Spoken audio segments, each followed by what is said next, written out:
Alright, welcome to another episode of the Middle-Aged Metalhead. Now, last year, 2022, was the 30th anniversary of, I'd say, one of the legends of the Asian underground. I'm talking about Singapore's Rudra. And for that 30th anniversary, Awakening Records based out of China reissued the band's first 6 albums. And now the band has been going along since 1992, formed by bass player and vocalist Kathir and drummer Shiva.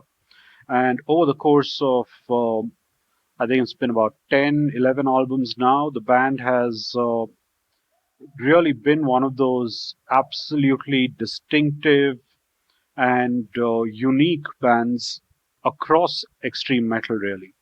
And so without spending too much time on band bio, which you can easily look up, let's talk about the very first album that Rudra came out with. This came out in 1998, and when it did, I think metalheads in India were stunned. I think that would be a good word, because for the first time we saw a band that was fusing Indian classical, Indian mythology, Indian religious practices into a very extreme form of thrash, borderline death metal. And the self-titled album, let me just show you the sleeve. Rudra pretty much blew our minds with their debut album. And it is a wonderful and absolutely lavish presentation from Awakening Records with each of these CDs. This is what the CD looks like.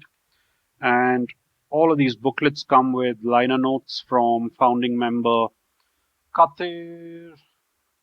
And here you have the liner notes talking about that time with the band. You've got the lyrics, you've got a lot of illustrations, and thick booklet, all new artwork. Look at that, very nicely done.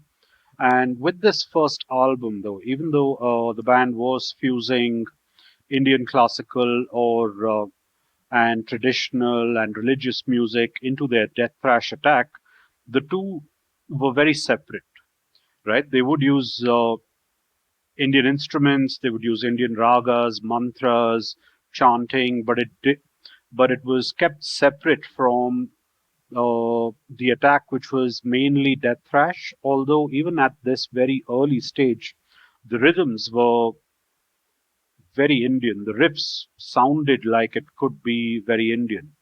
But yeah, this is an album very much the sound of a band still forming or searching for their identity.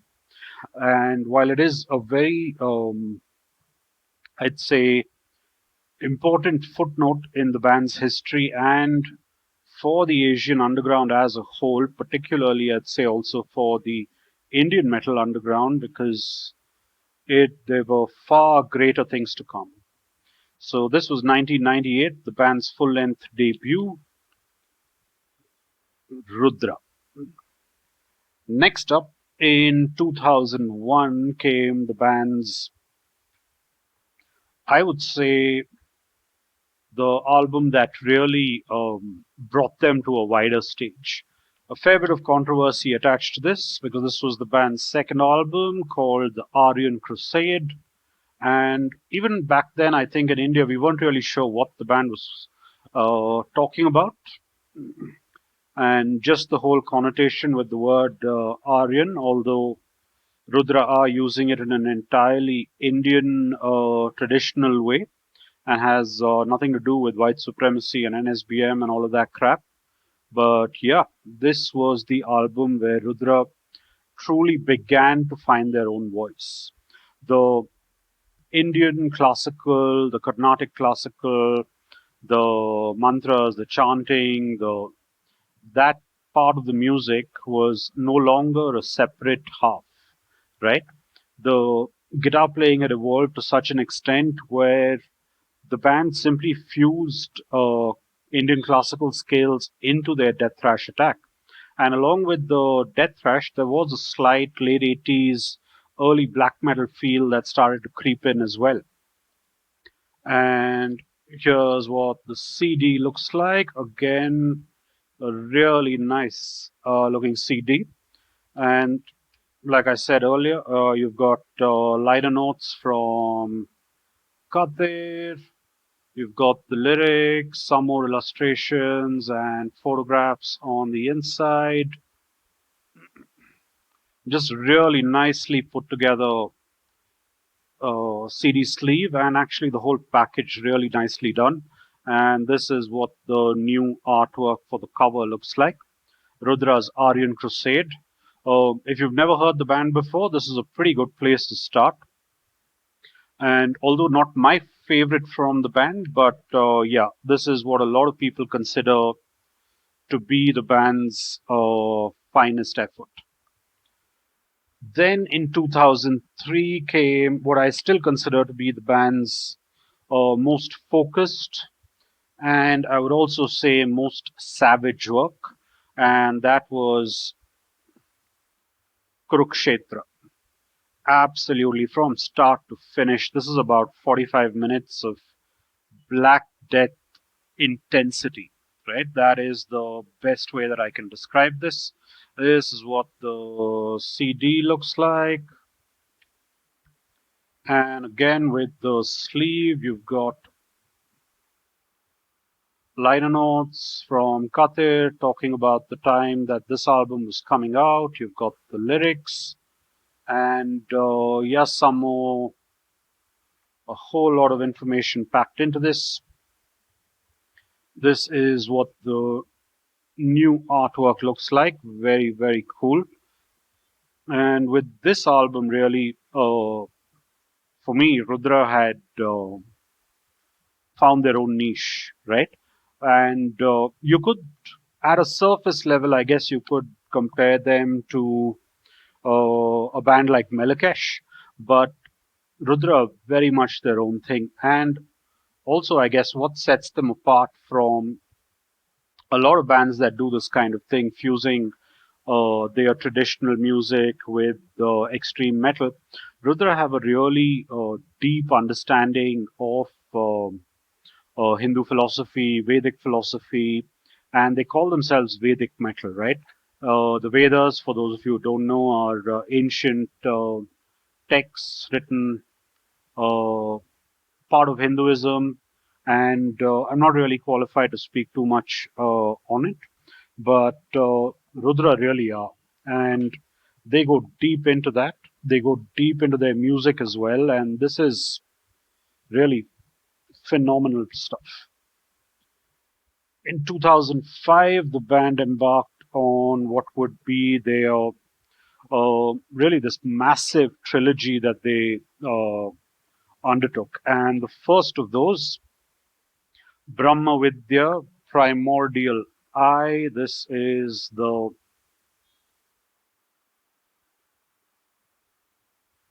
CD.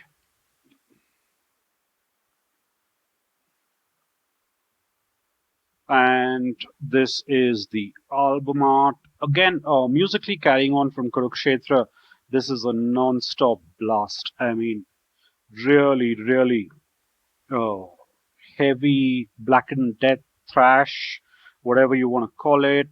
The music, of course, Brahmavidya, meaning knowledge of the universe or the ultimate knowledge. And yeah, this is again steeped in Hindu philosophy, Vedic philosophy, and the music itself is a very unique combination of Indian classical scales, played on the guitar, and but delivered in a very blackened death thrash kind of way. Brahmavidya Primordial 1, Primordial I. Actually, I'm still not sure whether it's Primordial 1 or Primordial I. So hopefully somebody can clarify that for me. But yeah, this was released back in 2005 and another superb album in their canon. Next, almost 4 years later, came The second part of the trilogy, Brahmavidya, Transcendental Eye. And this is what the new artwork looks like. Again, very, very cool. And this is what the CD looks like. Look at that. Really nice stuff. And here again, you've got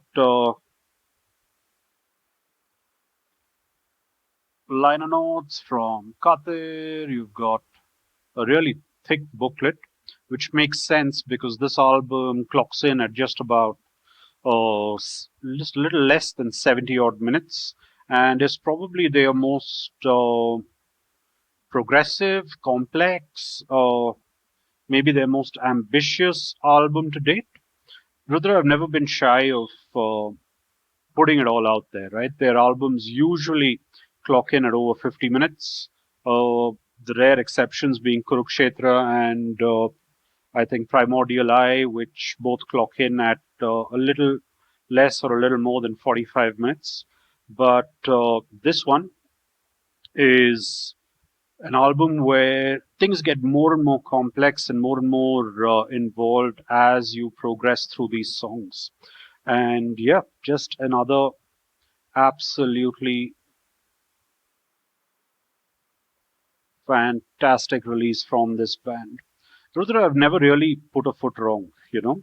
Through the last 30 years, through 10, 11 albums, they've just been able to maintain a really, really high quality output. And I think that's down to mainly because they really believe in what they're doing. I think that is the main reason why they've been so consistent with the quality of their output. You know, this is real music, this is real art. And finally, in 2011 came the end of the Brahmavidya trilogy with Immortal. And here we saw a sort of return, or maybe a sort of mix between the first, musically at least, a mix between the first two Brahmavidya albums. And here is what the CD looks like. And Rudra again just pulled out all the stops, another high quality album. And while musically there is maybe just a little bit of difference between the three albums in the trilogy, and they all address different parts of the Vedic philosophy.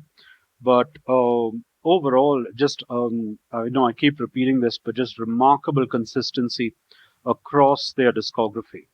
Now, these were the six albums that Awakening Records reissued, the first six albums from the band. If you've never heard the band, yeah, get on it. Start with, I'd say, either Kurukshetra or the Aryan Crusade and work your way through their discography because it is really, really worth it. And then just about at the end of last year, I think it was in December, the band put out their most recent album, and that one was called Eight Mahavidyas. This is what the cover looks like, also on Awakening Records. And here, basically, the band had a loose concept related to the Mahavidyas itself. In Hindu philosophy, there are 10 Mahavidyas, each represented by a particular goddess. The band took that and turned that around to talk about eight women from different eras. Some, well, I'd say, yeah, some were real life, some may have been based off characters from epics like the Mahabharata, and a song for each of them, right? And this is just another fantastic album. This would have been in my year-end list if I'd actually heard it last year when it came out, but it took me by surprise, and thankfully managed to get the CD. Here's a band photograph.